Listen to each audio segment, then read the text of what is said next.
to An American Homestead, podcasting live from deep within the Ozark Mountains at an elevation of 2,200 feet. It's 10 p.m. Eastern, 9 Central, and it's good to be back. So we have a lot of stuff to talk about tonight. Big stack of stuff, a lot of news continuing on from last week on the whole Azure. We'll get to that in a second. Also, the title for tonight's podcast, you might notice, is Grammatically Incorrect. Jamie hasn't noticed it yet. I was wondering if she would notice it before the show. I haven't looked at your title. So we'll talk about that in just a second. So we have a lot of stuff to talk about tonight. Some good articles we'll share with you, and from around the interwebs of the homesteading sphere. So we'll talk about all that now. So, hey, listen, folks, if you're interested in learning about some great homestead channels, you can check us out at thehomesteadnetwork.com/showtimes and see other homesteads that are podcasting and, you know, what they're sharing on their channels. Lots of great stuff to learn about gardening, livestock, alternative energy, and then just so many different topics. Here on our channel, we talk about homesteading, off-grid living, preparedness, gardening, livestock, and chickens, alternative energy, and food preservation, and much, much more. And, of course, the news around the internet when it comes to homesteading and things that involve homesteaders. So, got some of that stuff on the plate tonight. Jamie is with me as always. I have my decaf. She chose not to drink any coffee tonight. I just think that that's funny that, I don't know, you say that every time, but do any of you really care? Of course they care. That's why they're here. They care. What kind of coffee are they drinking tonight? They don't care. They all want to know. No, they don't. So real quick, off to our I didn't really put together show notes for tonight. Because I got a late start on getting the show prep ready and, putting the articles together that I wanted to get on for tonight. And so I didn't really get all that together. Do we want to talk about, we'll just talk about, first of all, why is this all your gardens are belong to us? And we'll go into, that's the title for the podcast. Did you copy that from somewhere? Yeah, because it's kind of a famous grammatically incorrect phrase. I've never heard that before. All your gardens are belong to us. Well, it's not really. I inserted the word gardens for something else. So, and if you can guess where I'm going, it's the trivia question for tonight's show. What is the original phrase and what did it come from? Where did it come from? The prize tonight is going to be a foldable credit card knife, like we gave away last week. I believe it was Emma who won it last week. And we'll do the trivia right now before we get started into the stack of stuff. All your gardens are belong to us is a form of what phrase, what famous phrase, what is the phrase, and where did it come from? What is the phrase? First one who gets it wins the credit card wallet knife. It just strikes me of communism. No. No? Gosh, I really don't know. Well, we'll see if anybody else in the chat room knows. All your gardens are belong to us. Then why does it have that extra word in there? Oh, wait. Simple Life got it. But where does it come from, Simple Life? Simple Life got it. So all your base are belong. Well, you kind of got it. You can get all of it, but arcade game from the 80s. No. All your base are belong to us. Benjamin Turner got it. Benjamin Turner, where did it come from, though? What is the game? But he said the same thing as Simple Life said. No, it was hers were different. Wasn't the exact words. Yeah, it was. He said the exact same thing. It comes. Well, all right. So he got it Mega Drive. So from Mega Drive. So all right. I think he said the exact same thing. No, so good. Simple Life says all your bases are belong for us, and it's all your base are belong to us. Oh well. But Simple Life got the video game right. Zero Wing. Benjamin Turner got Zero Wing. So they're both correct. It's actually both correct. Mega Drive from Zero Wing. So you know what I hear right now? What? blah, blah, blah, blah. She never played video games. No idea what you're talking about. She never played video games, folks. So, no, because I read books. She read books. I read books. You guys, this is. I'm not making fun of him. All right. It's a running joke in our house. Benjamin Turner, you're going to get it, and also Simple Life is going to get it. I'll send you 2 of them. You guys got to email me your addresses. I'll get you both out in the mail, the pocket knife, and so you'll both have one. I think we have the Turner's address. Oh, do we? Oh, yeah, it's on Patreon. So, all right. I'll go ahead and do that. Send me your address, Simple Life, and I'll get it to you. Let's see. Simple Life. It's like, it was my wife's fault for typing too quickly. All right, so that's why the title for tonight's podcast, All Your Gardens Are Belong to Us, because a town in the United States has made gardening illegal. Oh, yeah, we talked about this. Yeah. Hey. So, hey, before we get into all the stack of stuff tonight, I'm running a little low on moderators tonight. So, Simple Life, I put you as a moderator. Benjamin Turner, I put you as a moderator. I'm not sure if Shalom Acres will be here tonight. And Mr. and Mrs. Rain will not be here tonight. They had to go somewhere else tonight. So yeah, it seems like Mr. Rain does a lot of our moderating for us lately. Right. So you guys are moderators tonight. If you see any chicanery, put the ban stick down on them. Don't mess around. Just go ahead and ban them, and they'll be gone. But I can't. Wheat Tree Bonsai's here. Okay, cool. All right, glad Wheat Tree's here. I wasn't sure. But, all right, good deal. Yeah, last week, Simple Life got second place. But tonight, Benjamin Turner and Simple Life got the trivia question. All right, let's go ahead and get into our stack of stuff real quick. First off, what did we do this week? Well, we got new sheep. I went over to Shalom Acres and purchased 2 females and a new ram. Mm-hmm. And you came home with poop all over your shirt. Poop all over my shirt. Which yours truly washed for you. Thank you. Hey, if there's not poop on your boots or somewhere else, you're not working on the farm. Yeah, pretty much. So, it was stinky though. Yeah, it was stinky sheep poop.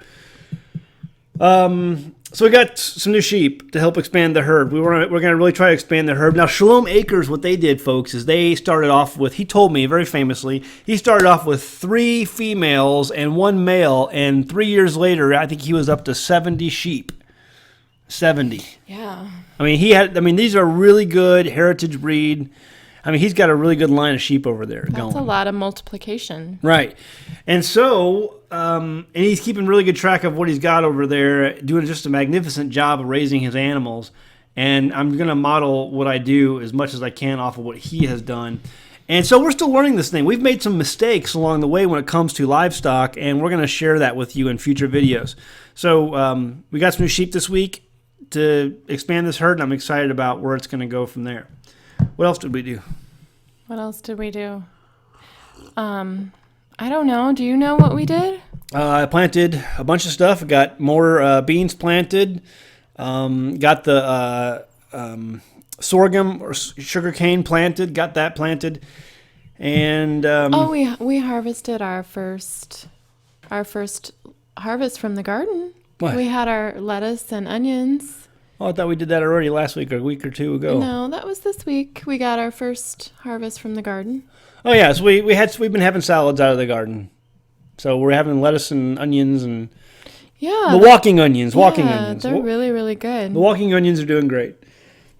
And so what else? We got stuff planted. I got beans planted. I got a bunch of tomato variety. The one thing I have still left to plant are some of my tomatoes that are in the greenhouse sprouting still, because we had to start over on some tomatoes. But I'm going to have about 50 or 60 plants total when it comes down to it. And some of my tomatoes are getting some good size on them. I'm going to have to start putting cages on the tomatoes in the garden here soon. Yeah. Let's see what else is going on. Quick update on the news for Azure Standard. You guys were, that was the big news last week. Everyone was talking about Azure and or Azure. How I think it's Azure. Azure. Azure. Azure. I don't know. It could be Azure because A at the beginning of a word says like away and alive. Azure Could be Azure. Posted on their Facebook page that they're getting a good outcome. They posted a video about the meeting, I guess, that took place with their county officials, and it turned out to be good. So I think that was because of the added pressure put on by the internet. It just basically took a life of its own, and the whole world knew about it. And I think they didn't want that kind of. I'm sure they probably just wanted to get their phone lines back and their email, inboxes back. So it looks like they have backed off a little bit. There's some things that still need to take place, I think, for that to happen to be completely finished. But it looks like there was a good outcome for that situation from Azure Standard. I have no idea. Yeah. Someone know how to pronounce it. The whole YouTube thing. So I've got a lot of emails on this week. A lot of people specifically emailed us on it. And folks, what it comes down to is it is my belief that YouTube is taking the U out of the tube. And they're turning into a network. And there's channels now that when you sign up, even if you have 10,000 subscribers, 15,000 subscribers, they're still not letting you monetize your videos if they don't think that your content is worth monetizing. It used to be anyone could monetize, or before when it was originally created, it was invitation only. Then they allowed anyone to monetize and become a YouTube partner. Now they're just rejecting people if they don't like what your content is.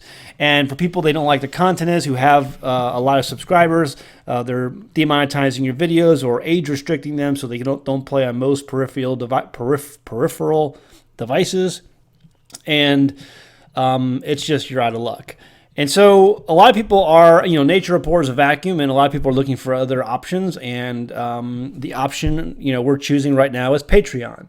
Our videos, when it comes to gardening, when it comes to livestock, when it comes to solar energy, when it comes to some of those things that really don't raise a fuss, those will continue to be free until such time they start demonetizing those as well.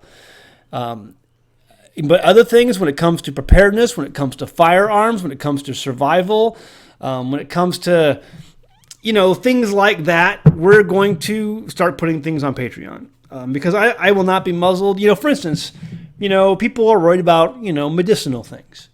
And, we've never really done a full video on our silver lungs, on making our colloidal silver and what that entails and why we do it. There's a lot of videos that we haven't done because we feel that we should censor ourselves. I made the point to Zach a few days ago that we've been censoring ourselves. Like, YouTube hasn't been censoring us. We've been censoring ourselves. But it doesn't matter how much we censor ourselves. It's still not enough for YouTube. Right. So we want to do videos on colloidal silver because we know a lot of people out there. Like we went to Baker Creek, and there were a lot of people who were selling colloidal silver, or at least who knew what it is. And a lot of our audience knows what it is. So, and we've been using it for years. How long have we had that generator? Probably, at least 10 years. We've been making our own colloidal silver for 10 years, folks. We have some experience with it. We know it works. And we can give recommendations on it. But God help you if you put it on YouTube because they're going to censor you and because you're talking about things that the FDA does not seem right, or it'll get flagged and it'll get pulled or demonetized. And so what's the point? What's the point? If I can't get my stuff found, I'm not going to post it there. So Patreon is the solution right now that we're going to go to. And I know some people don't like that. Tough. Because I want to be able to continue to put out videos. And this stuff is expensive. It's not easy to put all this together. Every video I do, at least there's a few hours or more of editing time, and the equipment's expensive. It just takes time. And plus, by doing those videos and helping other people out, I don't have to go out and get a real job. And I still work from home, and I do web design and development and things like that. Plus we can do videos about what you really, really want to know. Right. Because let's face it, there's a lot of videos out there on YouTube. There's a lot of information online. You can go at your fingertips today, and we all know this. Find information for free. However, to have it in a nice little packaged form, attractive, entertaining, that is more than just a little snippet of information. I mean, you have been there just as well as me. You click on a video because you think it's what it's trying to say, and you think that you're going to learn something, or it's really the information that you're looking for, and it's not. Like, they just say something really, really cursory that you already knew, and you wasted your time. We really try to put out quality videos with really, really good content, the content that someone would really, really like to know. And learn from. I mean, don't you feel like that? Yeah. When you watch YouTube sometimes? It's like, why did I click on that? Yeah, it's garbage. It's clickbait. And we're not going to put out clickbait. We're going to put out information that you enjoy watching and that you learn something from. So anyway, if you don't think that this is going to expand, our first article tonight is about, a town of 6,000 people in Ohio that has banned gardens. They've made gardens illegal, folks. So if you think, my garden channel's safe right now on YouTube, think again. Because, you're going against the system. If you were a normal human being, you would go to Walmart to buy your produce like everyone else. So, that is what it is. So, the other solution we have that we're going to do to help keep our videos free, because we want to put a lot of our videos out for free. Some of the things that are non-controversial, and even some of the controversial ones, there is a new avenue we're going to look at long and hard at. I've already created an account there for an American Homestead, and that is Steemit. And Steemit, you can post articles, you can post videos, and they pay you in cryptocurrency. Now, I'm not a big fan of cryptocurrency because it's basically just another fiat. It's not backed up by anything of value, but it is a currency that can be traded and used for change back into fiat dollars.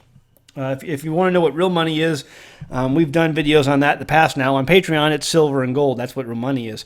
But cryptocurrencies are coming up, and people are using it, and so we're opening an account on Steemit so we can still continue to get paid and seek recognition for the videos we do. And there's a lot of patriots that are on Steemit. A lot of people who are leaving YouTube, are going to Steemit. They're going to Minds.com. Some of them are going to VidMe. There's some other ones out there that people are doing. But people are upset at YouTube, and because they're taking the U out of the tube. It's that simple. And we'll have to see and wait what happens. Maybe they'll fix this. Maybe YouTube will change things and fix all this. I don't know. We'll have to wait and see. But if they continue to censor, just regular educational content, I'm not a bad guy. I'm not trying to break the law. I'm not, a racist or some Nazi. I'm just a regular guy who wants to raise my own food and raise my family the healthiest way possible. That's all I'm doing. So it is what it is. We'll have to just wait and see. And, those of you who stick with us, we appreciate it. And we'll continue to do these podcasts and free videos as long as possible. So I can't think of anything else we did this week. No, not really. So let's go ahead and go to our first article. And this is the town in Ohio that has banned gardens. This was posted at offthegridnews.com, a really great source of finding articles like this. It'll make you mad, make your blood boil, but they do post these articles quite often. And this one posted just yesterday. The mayor of Columbiana, Ohio, says anything not permitted under the law is now banned. That's just ridiculous. Anything not permitted under the law is now banned. So if the law does not permit clown costumes, they're banned. And that includes gardens, it says. So it starts off like this. Columbiana, Ohio is the latest city to debate the legality of gardens, even if the two sides can't agree on what is up for discussion. Resident Tony Dolan claims that the right to garden on a homeowner's property is at stake. The Columbiana City Council at one point considered a proposal that would have restricted gardens to backyards, although that language was struck. It has been frighteningly apparent that we in this city have given up our freedoms in ways that we never really saw coming, Dolan wrote at the Columbian for or against Chicken's Facebook page. Mayor Brian Blakeman claims the gardening ordinance is being considered because, technically, gardening currently is banned. Right now, if there is not something expressly in this code, the city code, that says you can have one, you technically can't, Blakeman told the Salem News. I mean, just like spoken like a true communist and socialist. The newspaper likewise reported that if something is not permitted, it is prohibited. But at least one council member is siding with the gardeners. People have been growing gardens for as long as I can remember in Columbiana, and I have never had a problem, Councilman Dick McBain said. McBain also expressed concern about the argument that if something isn't permitted, it's prohibited, the newspaper reported. I think we are overusing this and using it as a convenient way to try and stop something, or everything, he said. The city's planning commission considered banning front yard gardening because it attracts wildlife, something that could create traffic problems on roads, Commissioner Tucker Cope Jr. told the newspaper. Now, wait a minute. If you have a garden in your front yard, I mean, I understand that sometimes deer get in your garden and they chew on your garden, but what are the other things? I mean, it's in Ohio. Do they have like moose and like elk that are coming into the gardens of the local townspeople and eating their lettuce?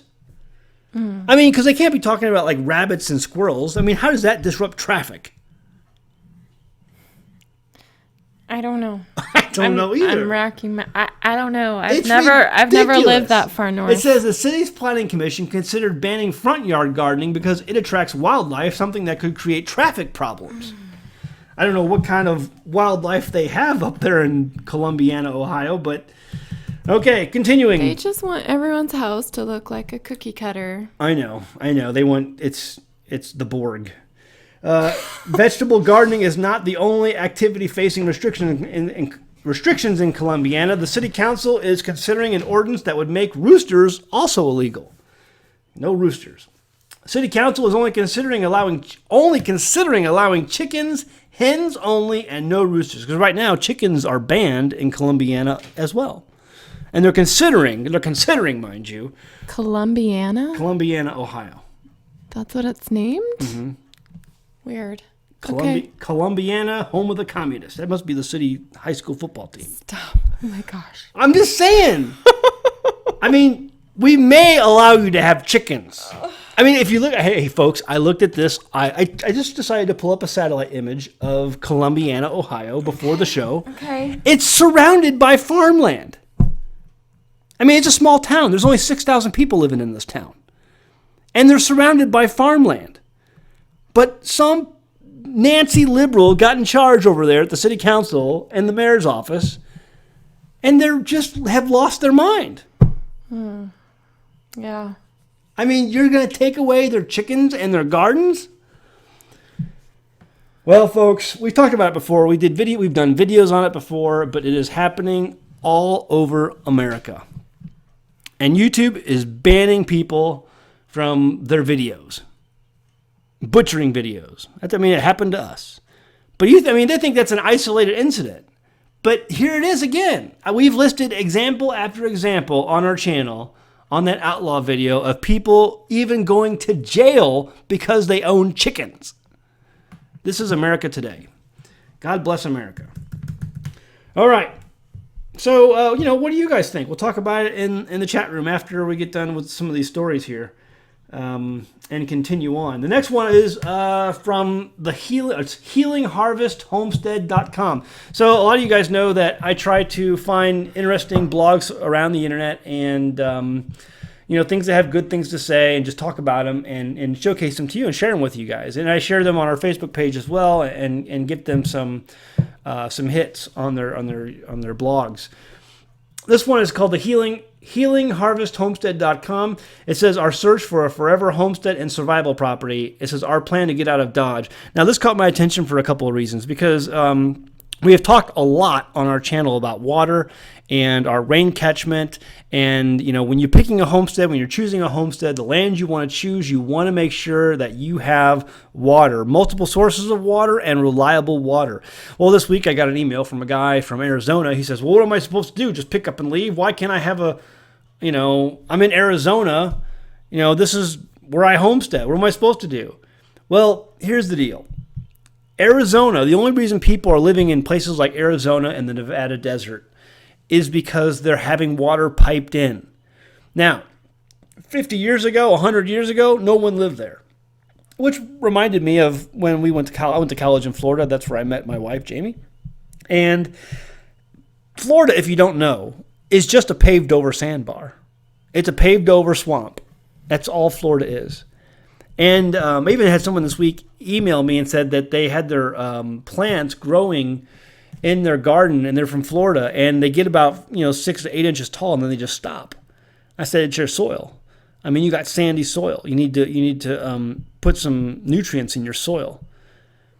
And I told them to try that, because that's what Florida is. Florida is sand. Florida is a swamp. Nobody lived there 50 years ago before the invention, or 60 years ago before the invention of the air conditioner. It's the same way with Arizona and Nevada. And that's what these people, Heidi Villegas, or whatever her name, I can't remember, pronounce her name there. I don't know. How do you pronounce that? Heidi Villegas? I would say it's Villegas. Villegas? I don't know. Okay. At the healingharvesthomestead.com, she has realized this fact. She has realized this reality, and she's living in Las Vegas, Nevada. And she's like, we got to get out of here. We got to get something that's real. We got to get someplace that has water, because she knows if the water is turned off, she's in big trouble. Big trouble. Anyway, so she found some land. They moved to a 5-acre spot. And it's also in the high desert land. It says our property where we now live is about 2/3 acre of high desert land, and we're in heaven. We were in heaven after we moved up here. We thought we had so much space after being confined to the typical suburban home with those little postage stamp sized plots they call yards. We finally had, you can't have gardens in those yards.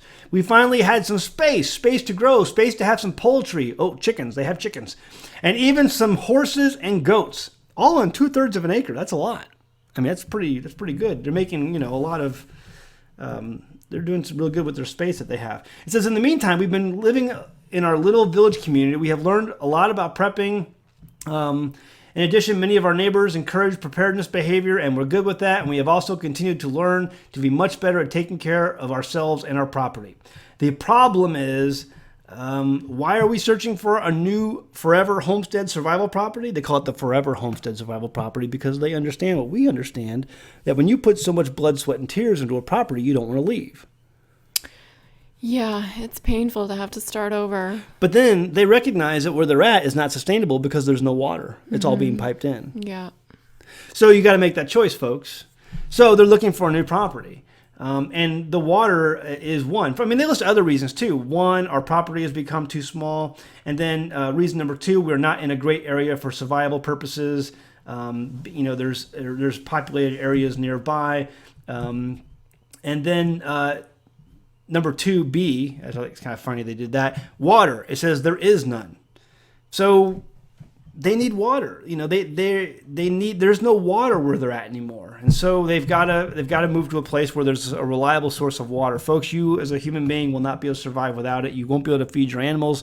You won't be able to water your gardens. You got to be able to have rain where you can at least do water catchment or something like that to be able to survive on your homestead.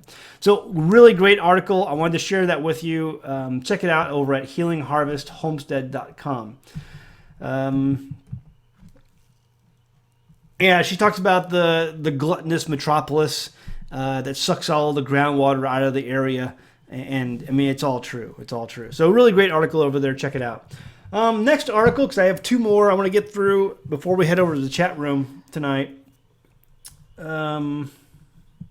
is from backtoourroots.net. Backtoourroots.net. It says, why should you store food at home? Why should you store food at home?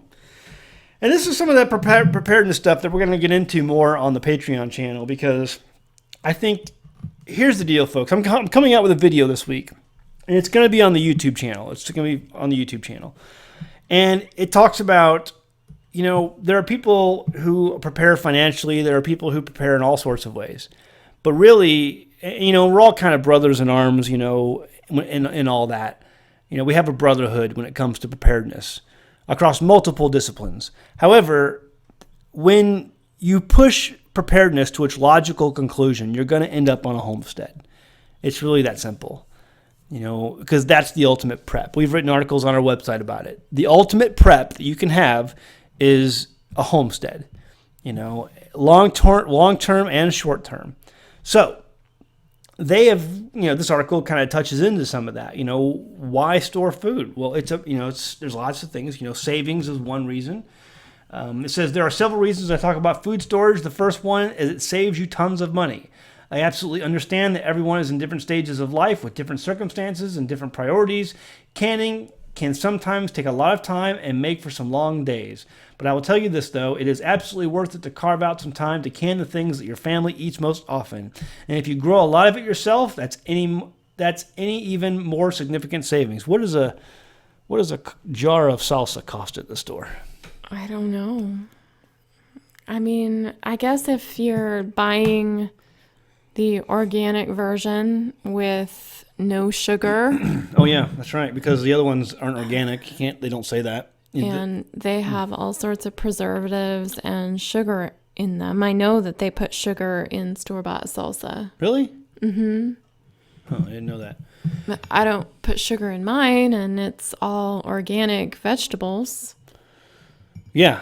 So it would. So I mean, $5 a jar. Something. It's a pint. I think I probably would say if you went to a store that actually sold such a thing, I would think that it would be somewhere around there. Okay, so I would say, because those little jars are not even pint jars they sell for salsa, is it? Gosh. Maybe they do sell pint. I don't know how many ounces are in the regular size salsa jar. I'll have to look next time. We'll talk about it next week on the show. I'll have to look and get back to you guys. So let's just say it's $5. 5 times 100 is what? 500. 500. So 500. I'm not really good at math. Yeah, I know. That's what I have a wife for. She's really good at math. So $500. I mean, that's because we put up about 100 jars of salsa. Yeah. And, we still have 2 left? No, I think it's more like 3. 3 left? We have 2 or 3. 2 or 3 jars of salsa left. The point is, it's almost gone. It's almost gone. I eat usually 1 or 2 a week. So it worked out right, about a year's worth. And that's $500 worth of savings just on salsa because we eat a lot of it. Yeah, you like it. The savings is definitely a reason why you can your food, preserve your food, and save it. It's so much more than that, though. Well, we haven't got to the other reasons yet. Okay. But, I mean, you want to say something else before we get to the next one? No, I just mean that just knowing where your food comes from. Oh, yeah. And peace of mind. Yeah. Yeah, it's good stuff.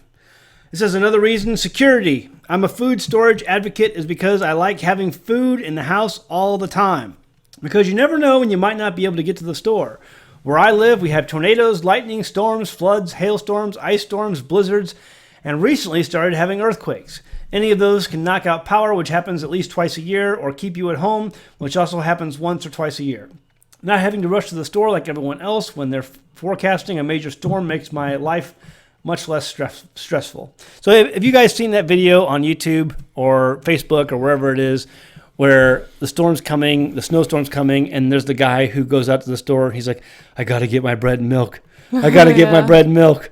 I got to get my bread. It's going to rain or something like that. It's so hilarious how it's always the bread and milk. Why is it the bread and milk? I don't know. It's the media. I don't know. They just, who knows? But it's the bread and milk. So we have a milk cow now. Yeah. And we have the ability to make bread. We have grain. We have our bread and milk.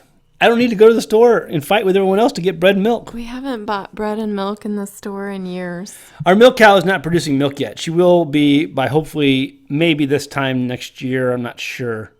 Maybe a little bit longer. But we have two neighbors in close proximity who do have a milk cow, and they usually have milk most of the year. Yeah, and they're very happy to sell it to us. Very happy. Very happy. And we're very happy to buy it. And lately we've been making kefir, milk kefir. Lots of kefir, yeah. Love it. Love it. I had some before the show.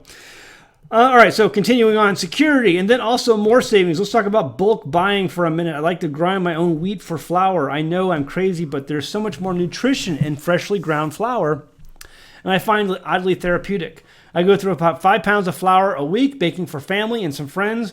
More during the holidays. That's close to 300 pounds of flour a year. I can buy organic wheat berries online in bags ranging from 5 pounds to 50 pounds. The 50-pound bag has a significant per unit savings over the 5-pound bag, and often I can get free shipping. Who doesn't love that? So it makes sense for me to order it in the 50-pound bags.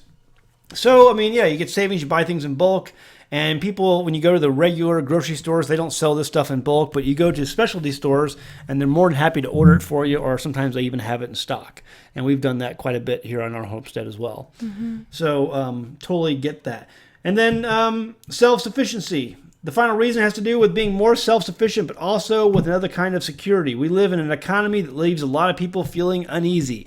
The financial gurus tell you that we have 3 to 6 months worth of money in the bank to pay for your bills, or to have 3 to 6 months worth of money in the bank to pay your bills in case of a job loss.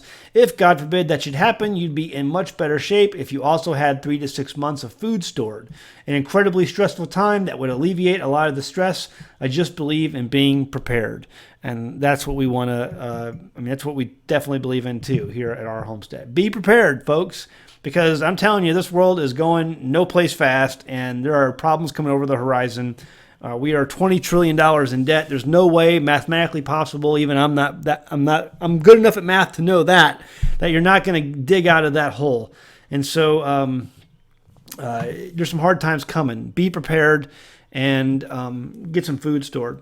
So she recommends check out food delivery services like Azure Standard and Zaycon Fresh. I've never heard of that one. Zaycon Fresh. Have you heard of that? No. So it's an online food delivery service, Zaycon Fresh. I've never heard of that one. So it says Zaycon Fresh is beef, pork, poultry, and seafood. There's a minimum order amount, but the meat is great, and the pickup is well organized and fast. So there you go. That's backtoourroots.net. Check them out. Give them some love. Head over to their Facebook page and like their page, and tell them we said hi over at An American Homestead. Last article I want to get into, kind of a quick article. We'll head on over to the chat room, but it's on root cellaring. It's over at Hub Pages. I think it's a self-published thing, and it's just kind of a book review on natural cold storage and fruit vegetables. And I think I'm going to check this out because we've had some issues when it comes to cold storage, and we're trying to experiment with different ways. Building a root cellar is probably something that we're going to be doing on the homestead maybe this next year. If I can get this dozer up and running and get it operational, then we can start preparing that. There's 4 tasks I have for that dozer when I get it, and it's root cellar is one of them. But it's really about preserving carrots, root vegetables, potatoes, squash, things that can, cabbages especially, because I want to really grow lots of cabbages again. And be able to just go out and get one when Jamie wants to cut it up. But I think the thing that we've found, and listening to other homesteaders' experience with root cellars, is that there are fruits and vegetables that need to be stored in dry conditions versus moist conditions. Right. And so any root cellar that we would dig would be moist. So we would have to think about things that would be good to store in moist conditions year round. Right. Would cabbage qualify for that? I found an article a while back that listed them. I'd have to. Because the store, when you go to the grocery store and you pick up a head of cabbage, they mist it like every 30 seconds or every 30 minutes or something like that. I think probably it is. Squash is not a moist. Well, we keep squash fine inside on the pantry. Right. Sweet potatoes are not moist. We'd have to look into that more. But again, this is kind of like experimenting to figure out what will work. But I always go back to The Little House on the Prairie when it comes to, or actually the very first book in the series was, someone help me out here. What was the first book in the series? I don't know. You read it, not me. I didn't read books. I played video games. Little House in the Big Woods. Okay. The little girls shared an attic bedroom, and they kept the squash up in the attic. Now, you think of the attic being one of the coldest places in the house because hot air rises, and that's where they kept all their squash. And You said coldest places in the house. No, hot. You said cold. Sorry. I meant to say the opposite. Okay. Anyway, but the little girls sat on the squash, and they played with their dolls and stuff, and that was part of the story, that they made faces and stuff with the squash. So that's where they kept their squash. They didn't keep it in a root cellar. Kept it somewhere warm. Yeah, in the house. Makes sense. I mean, ours has been, doing fine on the shelves. So yeah, we're gonna do a lot of squash this year. Hey, folks, if you're interested in these articles that we're talking about, they're all listed in the description of the below of the video. You can just check that out. The root cellaring one is also listed in the description below. Just find the link down there, click on it. It'll take you over there. It's talking about root cellaring, a book review.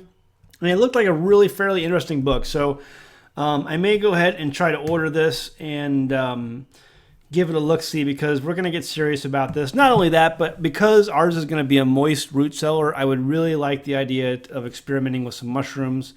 I think that would be really cool, and we would have the ability to do that here with that. So.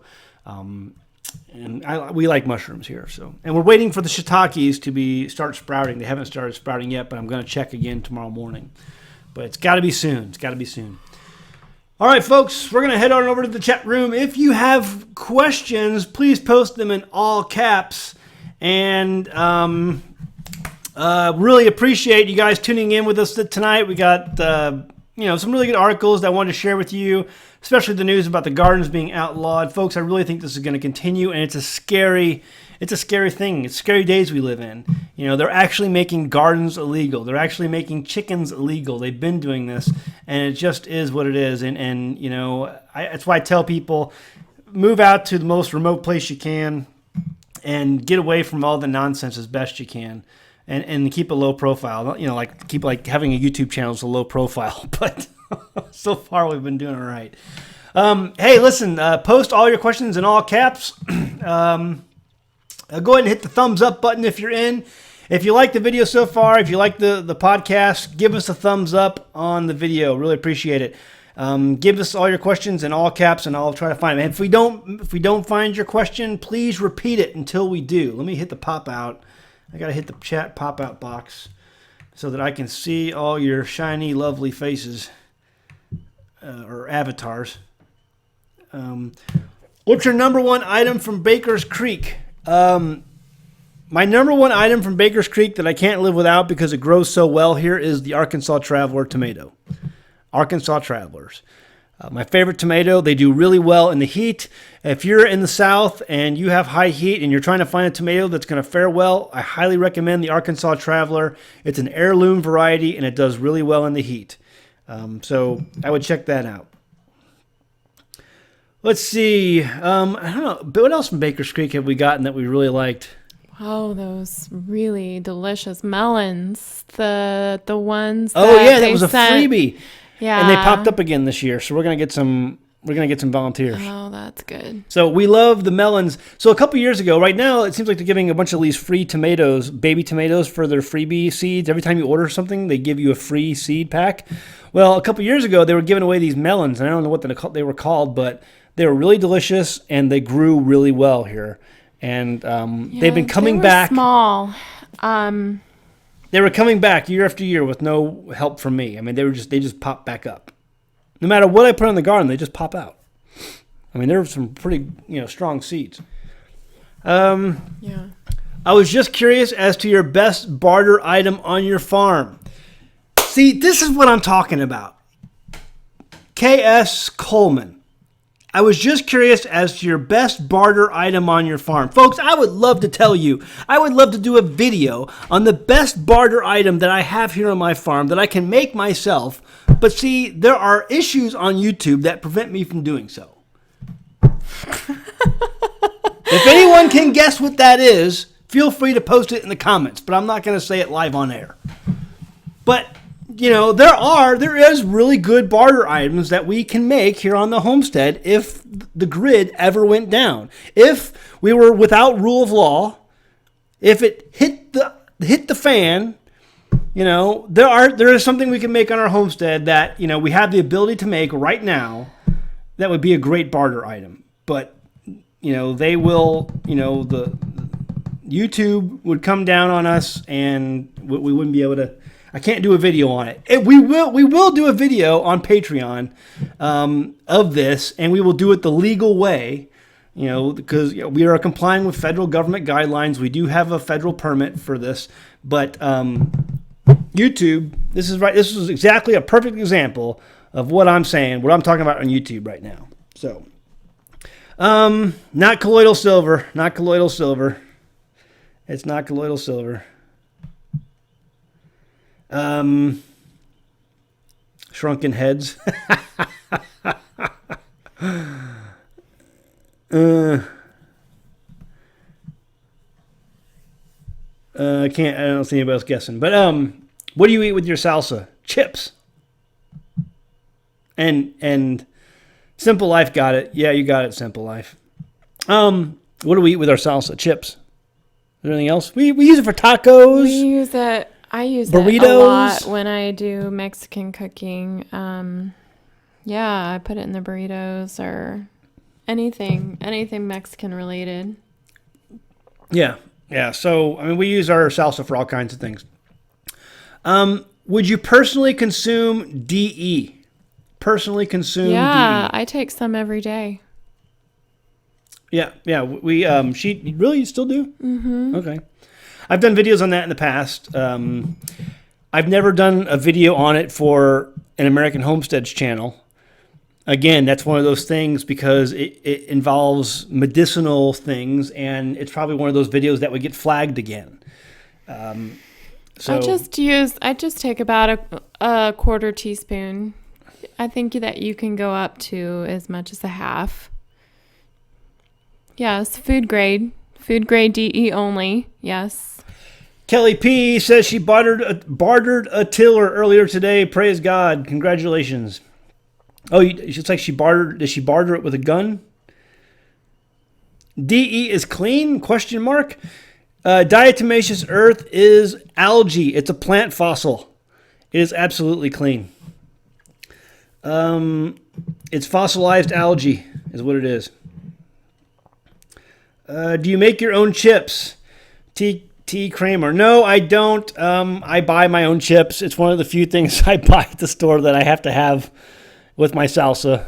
We've talked about making our own chips, like sweet potato chips and stuff. Yeah, we've talked about sweet potatoes. We haven't done it yet. It's on the list. Let's see what other questions we got here. Are there any homesteaders in the area that are local government? No, everyone in our local government lives in the city, and they seem to be pretty liberal, it seems like to me, most of them.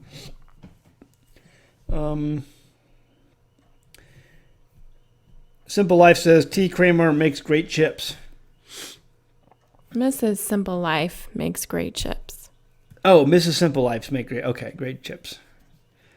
Lamb tacos. Yeah, we've had lamb tacos, right? Yeah, of course. We've had tacos made from anything. Beef tacos, chicken tacos, lamb tacos, deer tacos. Pretty much. We eat tacos. Yeah.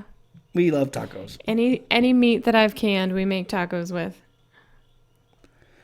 Let's see. Do you have plans for more solar energy?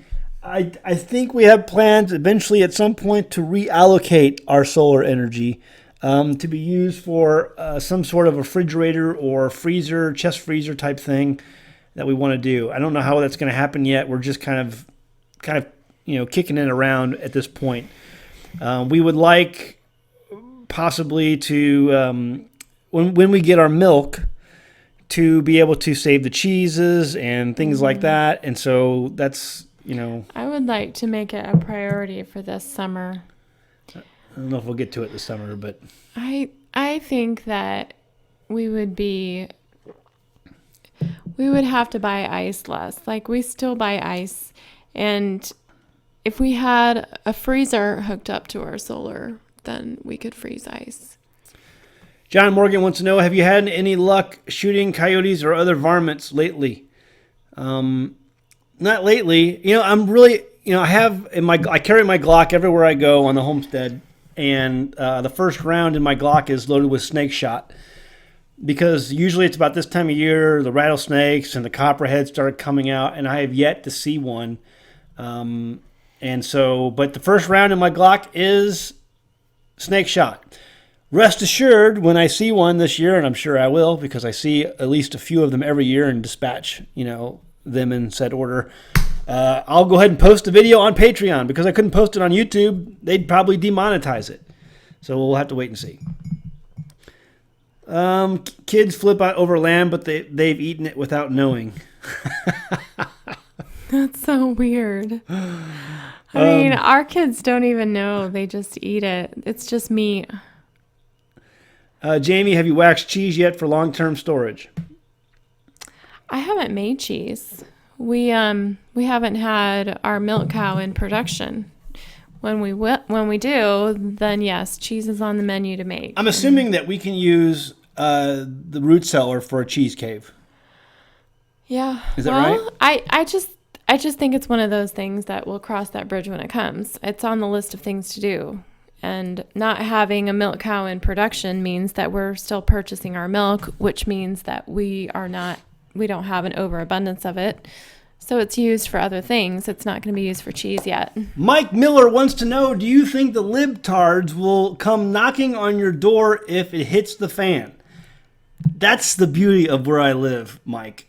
They won't be able to get where I live if it hits the fan. I mean, this last spring, we've had at least 3 or 4 road washouts in the immediate area. And, I mean, trees fall down, and it requires county services to come out and correct some of these things. And if county services aren't running, there's no one who's getting in and out of where I live. It's just that simple. And that could be a good thing or a bad thing, but I think it's going to be a good thing that, they can't get to me. It's going to take air insertions to get to where I'm at. So I'm happy with that. Let's see. Snake bites up 60% in Georgia this year. I totally believe it. Can you run a sawmill off solar? No, absolutely not. You need a diesel engine or something similar. What kind of cow did you get? We were thinking about a Dexter for a milk cow. We have a miniature Jersey. A lot of people don't know that miniature Jerseys are actually the heritage breed of the Jersey cow. All Jerseys used to be miniatures. I mean, they weren't miniatures. They were just small cows. I believe it's from somewhere over in England or the British Isles is where they originated from. And so the original Jersey cow was a miniature. They interbreeded a lot of these cows to get the larger size Jerseys that you have today. But the original Jerseys were small. And they have pretty good birthing rates, low problems, and good milk output for a family.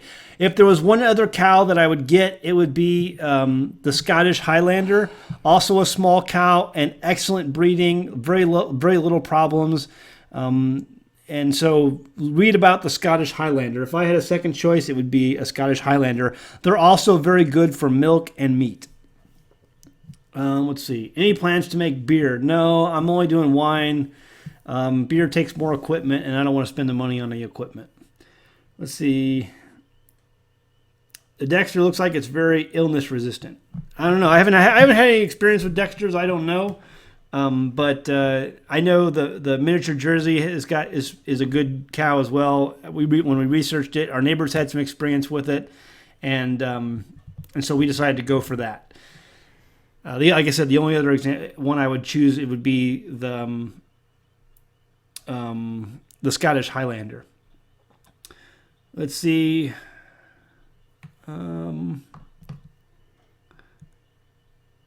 Let's see what else we got here. Keep your moisture down for cheese. Yeah, that makes sense. It says we had 83 inches of rain from January to April. Yeah, you're right. Scottish Highlander does have high fat. It makes good milk and good cheese. And like I said, it's a good meat animal too. Do you know of any homesteaders in Wisconsin would like to try to network up here? I don't know of any homesteaders in Wisconsin. There are homesteaders in Wisconsin. I know they are. So, Aren't there Facebook pages for that? yeah, I would look on Facebook. You know, Homestead Network on Facebook for people up in Wisconsin. We're absolutely looking to do a root cellar. Stephen wants to know if we're looking to do a root cellar. Yes. I keep saying Deep South instead of Shalom Acres, but Shalom Acres did a whole series of videos on their root cellar. Great videos. They just got it finished, and I've been in it. It looks amazing, an amazing looking root cellar. So if you want to go over there, go over to Shalom Acres YouTube channel and check out their videos for their root cellar. Absolutely amazing root cellar. Do you do an ice house? You know, we thought about building an ice house, and we just did decide not to do it. It fell through, but it doesn't mean we won't do it at some point. But I think if we do a freezer with the solar power we have, we probably won't. I think the thing with an ice house is they work really well in parts of the country with a long freezing season of weather. I think here we've had some cold winters, but we've not had cold enough winters to freeze a good chunk of ice solid. Yeah. Like what you really want is like that big, huge, I don't know what, 2 foot square. Yeah. I would imagine block of ice. Yeah. And it's just not feasible here. It just doesn't get cold enough like that every single year. I mean, it gets freezing for sure, but not for an extended period. Yeah. It's very rare for it to get really freezing here. Someone wanted to know, will the Highlander do well in Mississippi with our heat? No, if you're in the South like us and it gets really hot, and if you're in Mississippi where it even gets hotter, what you want to do for a Scottish Highlander is make sure you have a pond for it to get into, because it'll spend a lot of its time in the summer, in that summer heat, in the pond. It'll want to stay in that water or some kind. It needs a water source for it to sit in and stand in the heat. The other thing is that they say if you have bad ticks in your area, you want to give it some tick medicine. I guess they have drenches for them, but you want to do that for your Scottish Highlanders. Jason wants to know, wow, guys, is this your first live podcast? No, we've been doing this for months. Where you been? Hope you'll stick around and come back again, Jason. We're here every Saturday night, 9 p.m. Central, 10 Eastern. T. Kramer wants to know, will your Glock cycle Birdshot? Most of the time is the answer. Most of the time it will cycle. But I don't count on it. But, you know, it's usually the first shot takes the head off, so I don't need to do it again. And I only have one. You know, it's hollow point after the Birdshot. So the first one's Birdshot, the rest are hollow point or Full Metal Jacket. Are there ways to connect with homesteaders who don't do that Facebook thing? Twitter, maybe. I mean, Twitter. I know there's a lot of homesteaders on Twitter. Kelly wants to know, I'm in northwestern Pennsylvania fam. Okay, anybody in Pennsylvania? There's Kelly. Let's see. Would you do a spring house? What's a spring house? A spring house is when you build a building connected to a water source that's flowing, like a spring or a river or something like that. And so you're diverting the cold water around your house in a trough, and you're setting things that you want to keep cool in the troughs. We don't have that ability. I mean, our well stays cool. Mm-hmm. Yeah. You know, if we had some major equipment, we could probably build a spring house. Yeah. We don't have running water, not on our property. But if we dug down, we could always, I mean, any hole you dig here fills up with water around the house or, you know, anywhere nearby because there's so much water. Yeah. We have what's technically called a seepage spring on the property, folks. But you know, that's it. I mean, we have a lot of water here, but it doesn't really, we don't have an artesian well or whatever you call it, but we do have we have a very high water table on our mountaintop. And we've talked about that before. Homesteading the Pioneer Way wants to know, why can we not see you? And that is because this is a podcast, radio show. It's like the old time, 1930s, where you stand around the radio and you listen to your favorite show before TV. So we are off-grid. We don't have any electricity here except for what our solar panels do, and the only lighting we have in the house is by lantern light or candles. And so instead of seeing our smiling, happy faces every Saturday night at 10 Eastern, 9 Central, you have to just imagine what we might look like, sitting around talking to you. You get to use your imagination. Yeah, just like you did back in the old days before TV. So that's how we do it. Hey, guys.